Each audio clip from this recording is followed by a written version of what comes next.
All right, so I'm going to go through the first section of notes because I'm not sure if I'm going to have a voice. So this is Unit 5. If you did not grab a note sheet, they should be up front or they are digital. The muscular system, we're going to start out in our first section, 5.1, explain the organization of muscle tissue, looking at its structure and function and how they work with your tendons and also how they contract and relax. One of the things to note as we're moving through this is there are three types of muscles. We're going to spend a lot of time talking about skeletal, which is what's attached to our bones. Cardiac, we know, is in the heart. Smooth is in areas of the digestive tract. We talked about that in tissues. Each obviously have different properties based on their location in the body, but they all exhibit something called excitability, which is electricity causing a muscle to contract. Skeletal muscle, like I said, is going to be our major focus. It functions in body movements. It is striated, which means it's in strands. If you've ever peeled a chicken breast apart that's cooked, you can kind of feel the strands. It is voluntary, which means you control it, versus involuntary, which means it just happens on its own. And obviously, I said it's excitable. Muscle fibers in the skeletal muscles have multiple nuclei. We talked about that in our tissue section. They are genetically determined amount, so some people are born with more muscle than others. Resistance will increase the diameter or strength, so working out will make the diameter of those fibers larger. And there are three coverings, and if we look at your vocab words, the words this week are going to be endo, peri, epi, and MYS, which is mice. And mice means muscle. Endo in, so that covers the muscle fibers. Peri is around, which covers the group of fibers.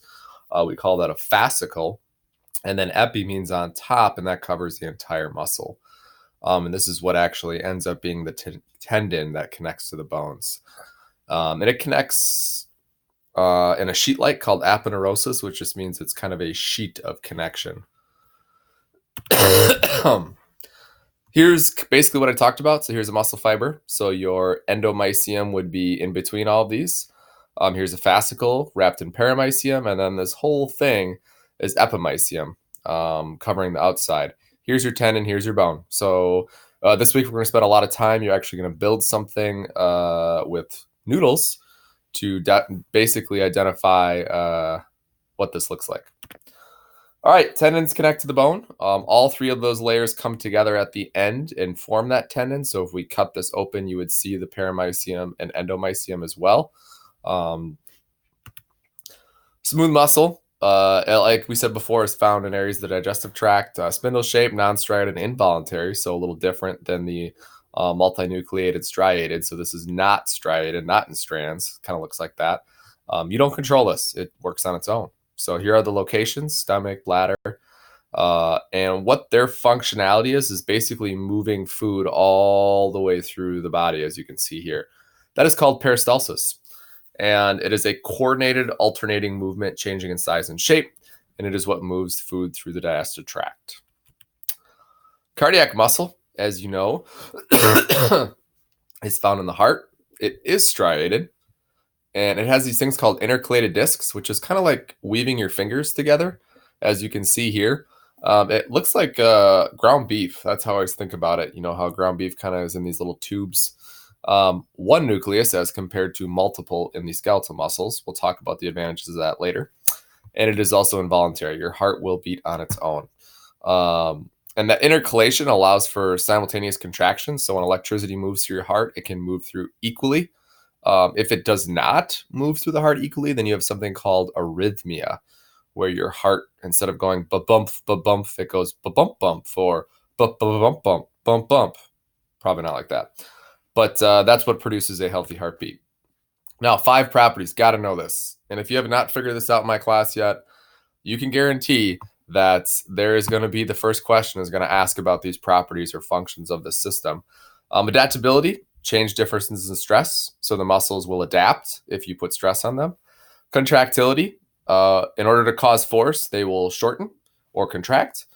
Elasticity, after you stretch a muscle, it'll return to its normal shape, which is kind of nice. So that's what the elasticity.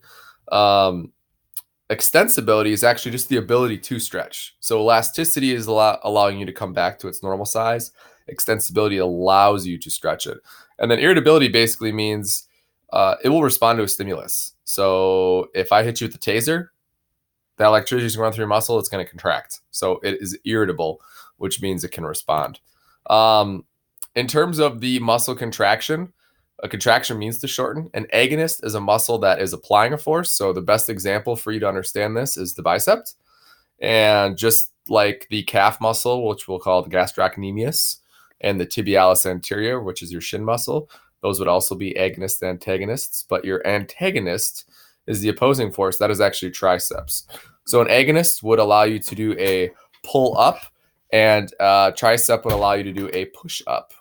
Tension in these muscles occurs in three ways. So number one is concentric, where the muscles shorten, which you can see here, right here. So that would be pulling the dumbbell up, flexing.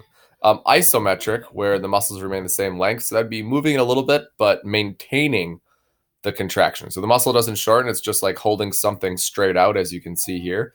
And then eccentric would be muscles lengthening. So that would be the movement backwards out. So a pull up of the bicep muscle would be concentric, and then relaxing that bicep muscle would be eccentric, and there's holding that dumbbell out there would be isometric. So if you take a look, this is kind of eventually what we're going to get to. Today, we're going to really talk about what's happening at a microscopic level. So here's a muscle, here's a fascicle, all the way down to muscle fibers, and what are the actual things that are causing you to shorten and contract and generate force. And that will be where we're going to finish. And hopefully I'll get a chance to show you this amazing video. So hopefully you got everything down. If you have questions, let me know. Again, as if my voice is not available, but we'll see you in a little bit. Thanks. Bye.